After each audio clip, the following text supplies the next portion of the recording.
E se o maior obstáculo para entrar em forma não for a falta de equipamentos de última geração, mas a própria crença de que a gente realmente precisa deles, hoje a nossa imersão mergulha num guia em formato de apresentação chamado Shape em Casa em 30 dias. E o título já chama bastante atenção logo de cara, né? Chama muito. A missão da nossa análise hoje é decodificar esse material que faz uma promessa gigantesca.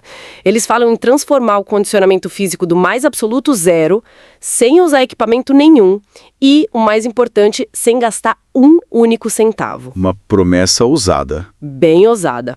A gente vai investigar a fundo se isso sobrevive a uma análise criteriosa ou se é só mais um daqueles mitos da internet. Bom, para entender o peso real desse documento, a gente precisa primeiro observar o cenário que ele descreve logo nas páginas iniciais.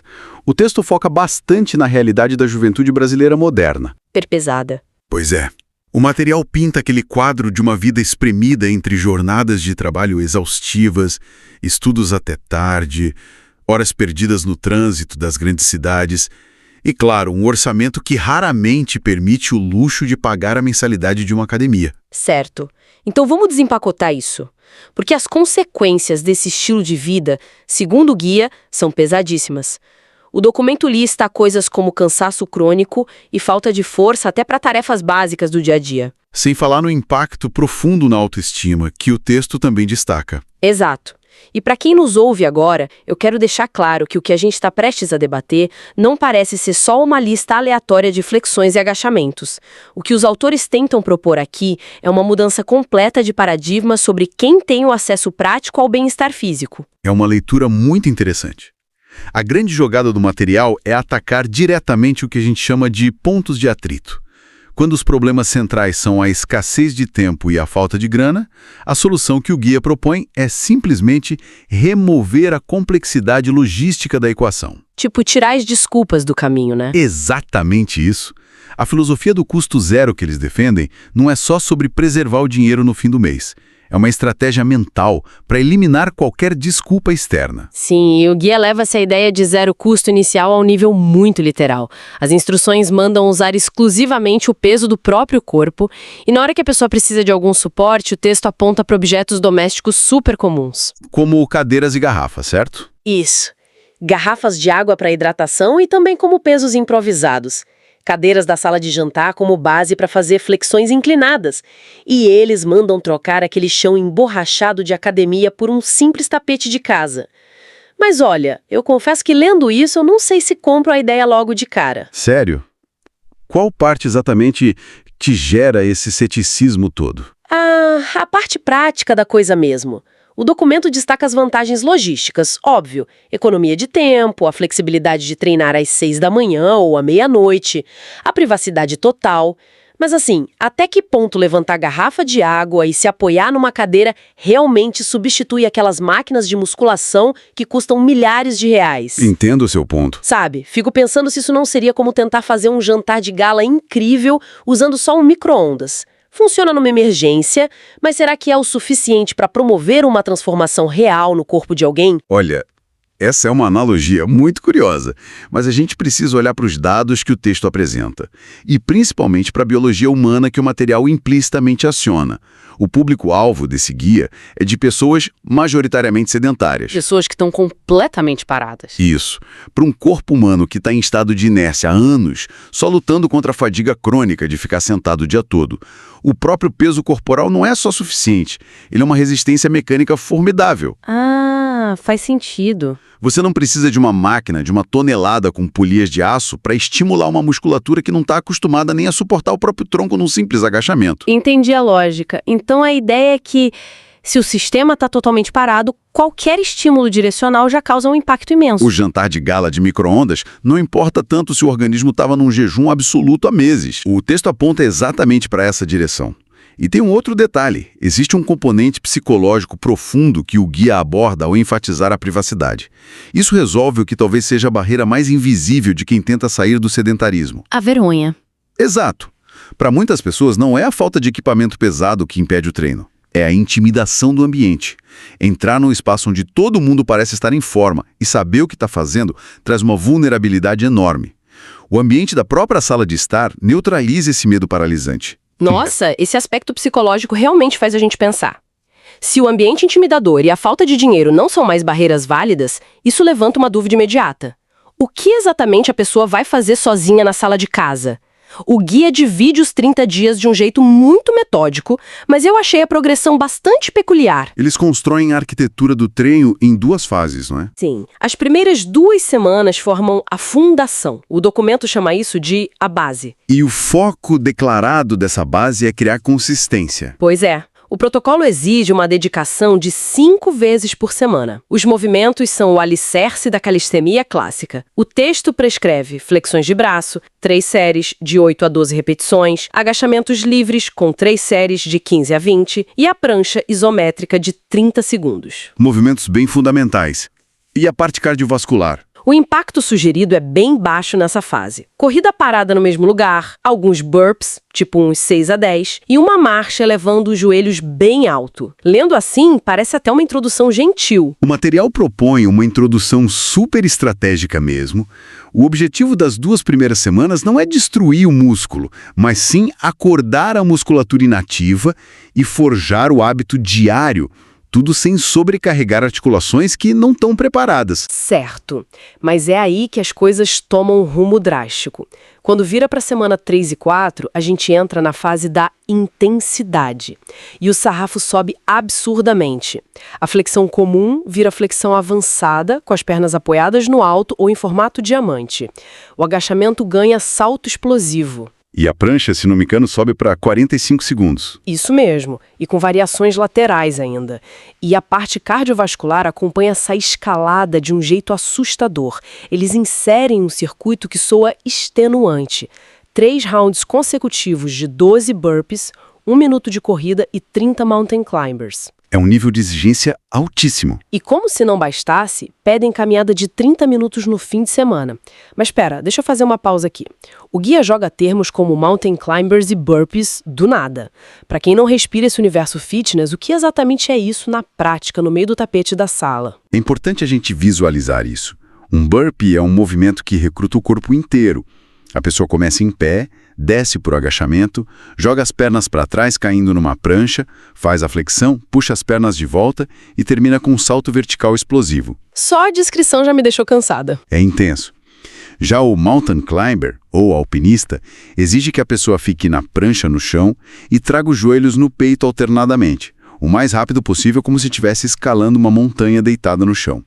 São exercícios de altíssima demanda muscular e cardiorrespiratória. Caramba! E o que me deixa intrigada com essa estrutura toda é a velocidade da transição.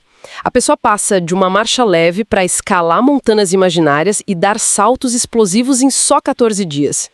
Fica a impressão de que a pessoa está aprendendo a engatinhar na segunda-feira e querendo correr uma maratona na semana seguinte.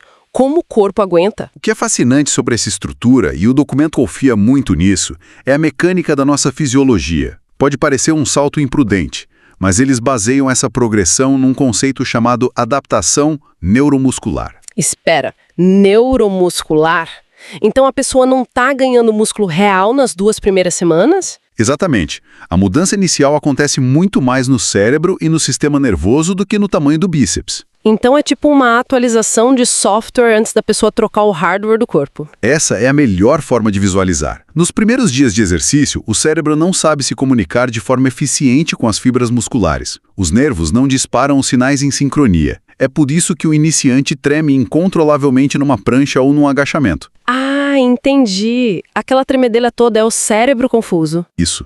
Mas treinando 5 vezes por semana, o sistema nervoso aprende o caminho. Ele começa a recrutar várias unidades motoras ao mesmo tempo. Quando as semanas 3 e 4 chegam pedindo explosão, o corpo pode não ter ganhado massa bruta, mas o sistema já está coordenado para executar a tarefa com estabilidade. Isso é incrível.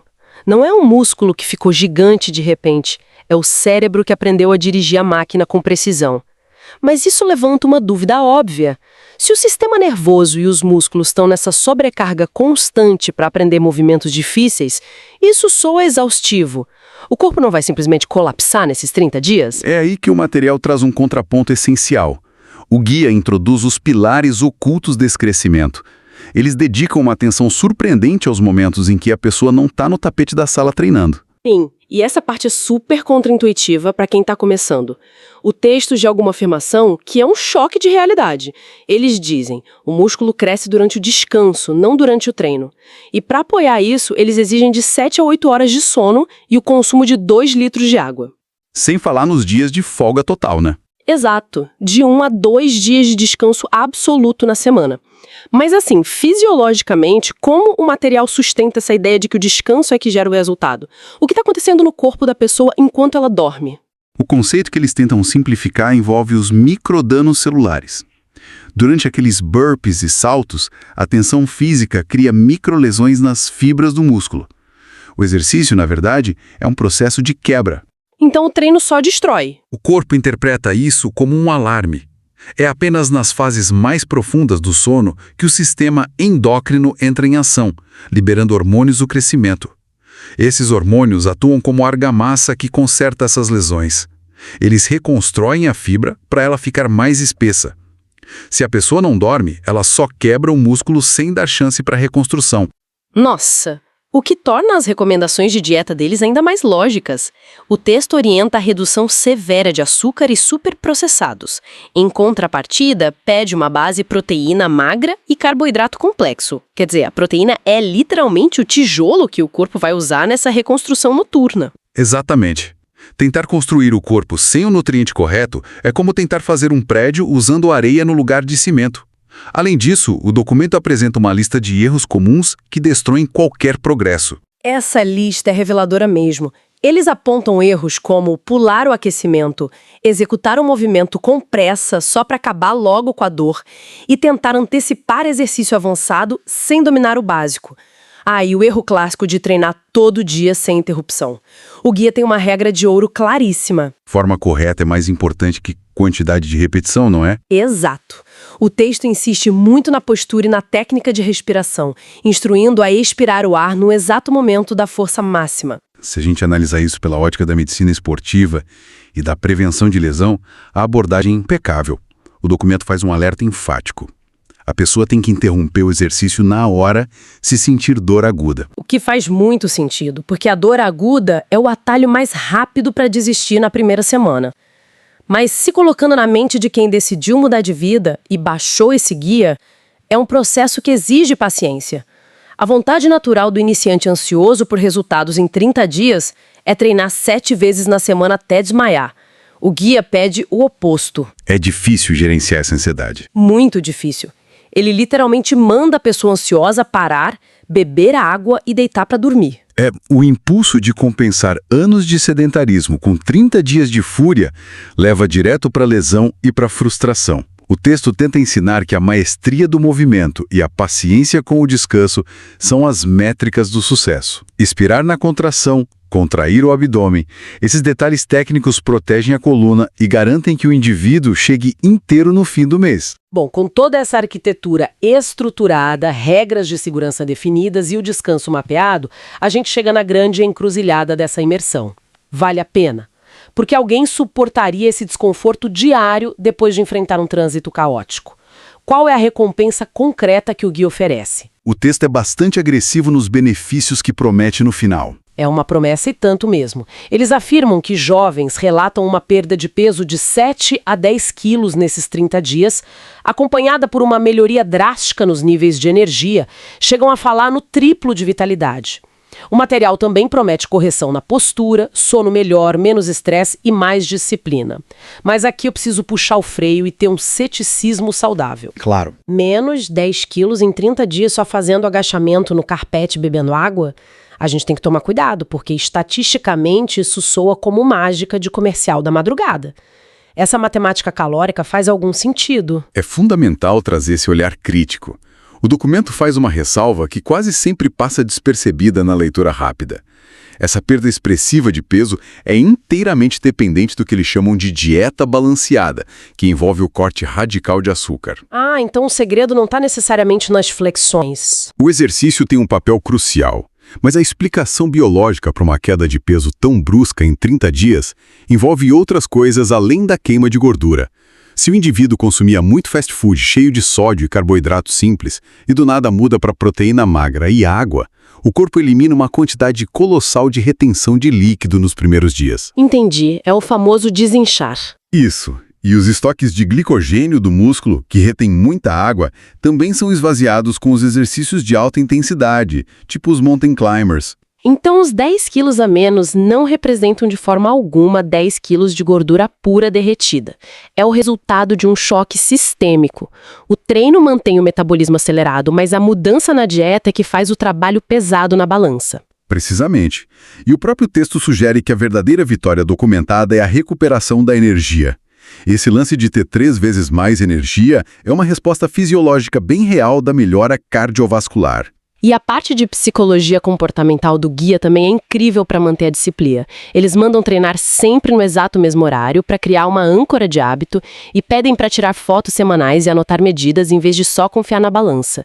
E tem aquele conselho contra a procrastinação. Não espere até segunda-feira, comece agora com 10 minutos. Eles sabem que a motivação inicial evapora rápido. Evapora muito. O que mantém a pessoa fazendo burpee no 20º dia é o sistema que ela construiu, não a empolgação. As fotos servem como dados concretos para quando a mente tenta convencer a pessoa de que nada está mudando. O espelho engana muito. As mudanças diárias são imperceptíveis. A fotografia semanal oferece uma prova irrefutável do progresso. Dá para ver o alinhamento dos ombros, a postura. O guia usa a mudança física como um cavalo de Troia para, no fundo, instalar resiliência mental. Bom, recapitulando o arco de tudo que a gente analisou hoje. A gente viu como um tapete e umas garrafas de água, junto com consistência implacável, anulam as desculpas de falta de tempo e dinheiro. A gente dissecou como o cérebro e o corpo se adaptam sem precisar de máquina industrial. E desmistificamos que o resultado vem do excesso, entendendo que a construção acontece no sono profundo e com alimentação limpa. Para narrar toda a complexidade dessa análise, eu destaco a passagem que resume a essência desse material todo. O texto afirma de forma bem crua: o corpo que se quer está do outro lado do trabalho que se evita. Nossa, que frase dura! É de uma honestidade brutal. Quando a fonte tira da equação a academia de luxo e a mensalidade cara, o único ingrediente que sobra para a transformação é o esforço do próprio indivíduo. E essa constatação nos deixa com uma reflexão final muito provocativa que pulsa nas entrelinhas do material. Quando as desculpas financeiras e logísticas são removidas da mesa, quando não tem trânsito, não precisa de dinheiro e nem de sair de casa, a gente é obrigado a ficar cara a cara com o nosso verdadeiro e último obstáculo: a nossa própria mente. Pois é. Será que a resistência mais pesada que a gente rompe num desafio de 30 dias não são os músculos, mas sim a nossa própria capacidade enorme de procrastinar? Quando alguém está sozinho no silêncio da sala, a percepção é que a única máquina que precisa ser dominada e posta para trabalhar todos os dias somos nós mesmos. Fica essa reflexão para quem está nos ouvindo processar por conta própria. Até a próxima imersão. Valeu, pessoal. Um abraço e até a próxima.